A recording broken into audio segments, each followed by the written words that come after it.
Kilala nyo ba siya? Siya si Bianca Mallorca. Siya ngayon ang trending dito sa TikTok na kung saan pag sinearch nyo siya, makikita nyo ang mga nakakatakot niyang mga content. At dahil trending siya ngayon sa TikTok at sa mga comment section kung saan makakita ka ng word na grabe, tignan nyo ko yung kay Bianca Mallorca, grabe talaga. At may makikita ka pang iba't ibang search bar kahit hindi naman related ka Bianca, makikita mo yon na nakalagay o nakakaption Bianca Mallorca. Kasi trending siya ngayon. Napansin ko lang din siya kasi kahit sa mga fast video ko na mga nag-viral, may nakalagay doon na grabe yung kay Bianca Mallorca, tignan nyo, grabe talaga ang nangyari. Parang ganun, tapos pag sinearch mo naman, ang lalabas ay si Bianca Mallorca na kung saan yung mga content niya ay nakakatakot talaga. Medyo OA ngayon ng mga tao, ate. Kahit naman hindi related sa kay Bianca ang mga video, magko-comment yung iba dahil trending siya ngayon na pakisearch nyo daw si Bianca Mallorca at i-search nyo ngayon, te. Makikita nyo kung ano yung mga content niya. Pero natatawa nga din ako kasi dati yung The Battle of Yultong,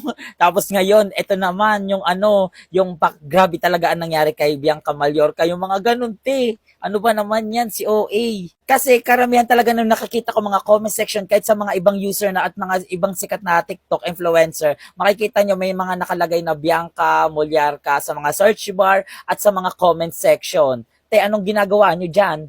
Uy! By the way guys, happy 300k sa atin. Sana dumami pa tayo. Go!